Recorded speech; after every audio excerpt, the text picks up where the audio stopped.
आऊज़ु बिल्लाहि मिनश शैतानिर रजीम बिस्मिल्लाहिर रहमानिर रहीम रब्बि इश्रह ली सदरी व यस्सिर ली अमरी वहलुल उक़दतम मिन लिसानी यफ़क़हू क़ौली। पहले हमने पढ़ा कि अगर माँ बाप फौत हो जाएं तो औलाद को कितना हिस्सा मिलेगा। फिर पढ़ा हमने कि अगर औलाद फौत हो जाए तो माँ बाप को कितना हिस्सा मिलेगा। आज हम पढ़ेंगे कि अगर बीवियां फौत हो जाएं तो खामद को कितना हिस्सा मिलेगा, और अगर खामद फौत हो जाए तो बीवियों को कितना हिस्सा मिलेगा। हम देखते हैं गौर से। वालकुम, और तुम्हारे लिए, कुम मुज़क्कर की ज़मीर आई है, यानी मर्दों के लिए, खामद के लिए। निस्फ है, एक बड़े दो हिस्सा है। मा तारा का, जो छोड़ा, अज़वाजुकुम तुम्हारी बीवियों ने। तुम्हारे लिए निस्फ है जो तुम्हारी बीवियों ने तरका छोड़ा। इल्लम यकुन, अगर नहीं है, लाहुन उनके लिए वलद औलाद, अगर उनके लिए वलद, अगर औलाद नहीं है तो फिर तुम्हारे लिए निस्फ हिस्सा है उसकी जायदाद में से। फ़इन कान, फिर अगर हो, लाहुन उनके लिए वलदुन औलाद, फलकुम तो बस तुम्हारे लिए है अर्रुबु चौथा हिस्सा, एक बटे चार हिस्सा, मिम्मा उसमें से जो तरकना वो छोड़ जाए। तरकना नून मोनस के लिए, तरकना वो छोड़ जाए। मिम बाद वसीयत, वसीयत के बाद बहुत या वसीयत। यूसीना, यूसीन का वर्ड भी जो है रूट वर्ड है बहुत या, और नून मोनस की आई है कि वो छोड़ जाए, बिहा साथ उसके, औदैन या कर्ज। वाला हुन्ना, अब जो है औरतों के लिए क्या है, बीवियों के लिए वाला हुन्ना मोनस की ज़मीर आई है जमा की, और उनके लिए रुबु चौथाई है, एक बटे चार हिस्सा है। मिम्मा उसमें से जो तरक तुम छोड़ जाओ। इन लम अगर न हो, यकुन हो, लकुम तुम्हारे लिए वलद औलाद, अगर तुम जो है खामद फौत हो गया और उसकी औलाद नहीं है तो बीवी को चौथाई हिस्सा मिल जाएगा। इन काना, फिर अगर हो, लकुम तुम्हारे लिए वलद औलाद हो, फलाहुन्ना तो बस उनके लिए सुमन आठवां हिस्सा है, यानी एक बटे आठ हिस्सा मिलेगा। मिम्मा उसमें से जो तरक तुमने छोड़ा, मिम बाद वसीयतिन, वसीयत के, तूसूना लफ्ज़ बहुत स्वाद या से ही है, तूसूना मर्द के लिए जम आया, तूसूना जो तुमने छोड़ा, बिहा उसको, औदैन या कर्ज के। फिर देखते हैं, अगर बीवी फौत हो जाए, वालकुम और तुम्हारे लिए निस्फ है, एक बड़े दो हिस्सा है। मा तारा का, जो छोड़ा, अज़वाजुकुम तुम्हारी बीवियों ने। इल्लम अगर नहीं है, यकुन है, लहुन उनके लिए वलद औलाद, अगर बीवी फौत हो गई है और उसकी औलाद नहीं थी तो खामद को एक बड़े चार हिस्सा मिल जाएगा उसकी जायदाद का।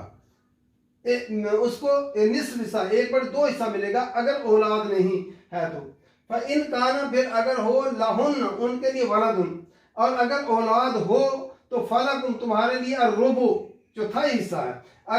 अगर औलाद नहीं है तो निस्फ मिलेगा, अगर औलाद है बीवी की और वो फौत हो गई है तो खामद को फिर एक चौथाई हिस्सा मिलेगा। मिम्मा उसमें से जो तरकना वो छोड़ जाए, नून मुन्नस के, वो तरकना वो छोड़ जाए। मिम बाद वसीयत, वसीयत के, यूसीना जो उन्होंने वसीयत की, बिहा औदैन या कर्ज के।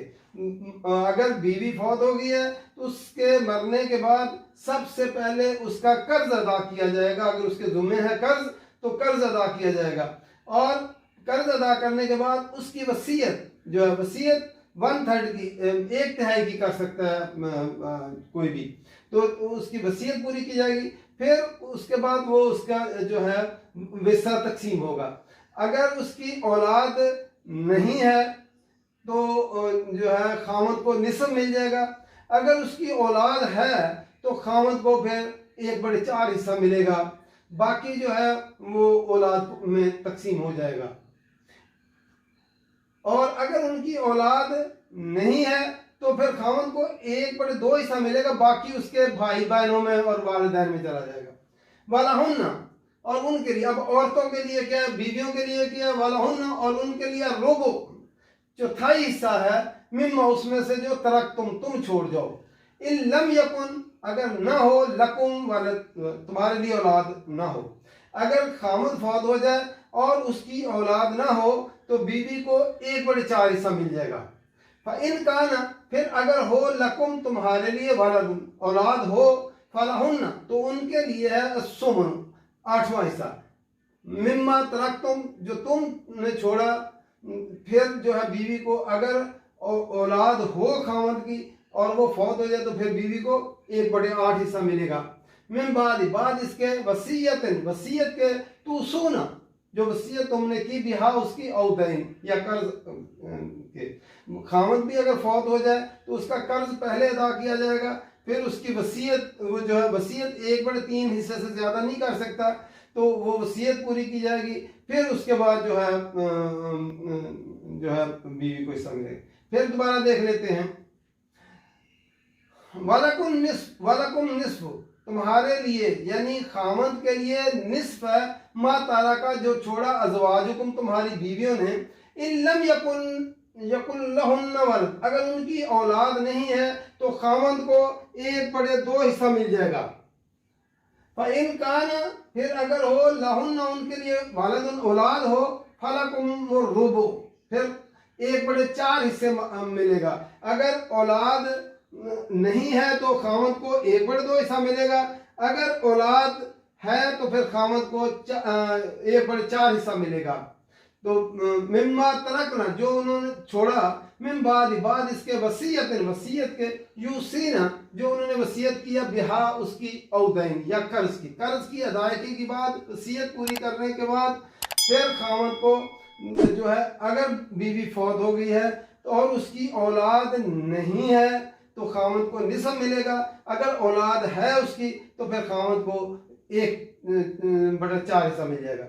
अब अगर जो है खामद फौत हो जाए तो उसकी औलाद न हो तो वाला होना तो उनके लिए रोबो 1/4 हिस्सा चौथाई हिस्सा मिम्मा उसमें से तरक जो तुम छोड़ जाओ। इल्लम यकुल लकुम वलद अगर तुम्हारी औलाद नहीं है तो बीवियों को 1/4 हिस्सा मिल जाएगा। इन का न फिर अगर हो लकुम तुम्हारे लिए वलदुन औलाद हो फलहुन्ना तो उनके लिए सुमन 8वां हिस्सा फिर 1/8 हिस्सा मिल जाएगा बीवियों को अगर औलाद है तो। मिम्मा उसमें से जो तरक तुमने छोड़ा मिन बाद इसके वसीयत के तू सुना जो तूने वसीयत की बिहा उसकी औदैन या कर्ज की उसका भी पहले कर्ज अदा किया जाएगा वसीयत पूरी की जाएगी तो फिर जो है तकसीम मिरास होगी। अगर औलाद नहीं है तो बीवी को 1/4 हिस्सा मिलेगा और अगर औलाद खामद की है तो 1/8 हिस्सा मिलेगा। तो ये तकसीम अल्लाह ताला ने जो है वो कर दी है। तो इसी के मुताबिक जो है मुल्की कानून भी इसी के मुताबिक जो है प्रॉपर्टी की तकसीम करता है। अल्लाह ताला कुरान मजीद समझ कर पढ़ने की तौफीक दे, अमल करने की तौफीक दे और जो अल्लाह ताला ने अहकामात दिए जो तकसीम मिरास जो है दी है ये जो है इल्मुल फराइज़ है तो जो है इसके मुताबिक तकसीम जो है वो जायदाद की तकसीम करने की अल्लाह ताला तौफीक दे। वमा अलैना इल्लल बलाग।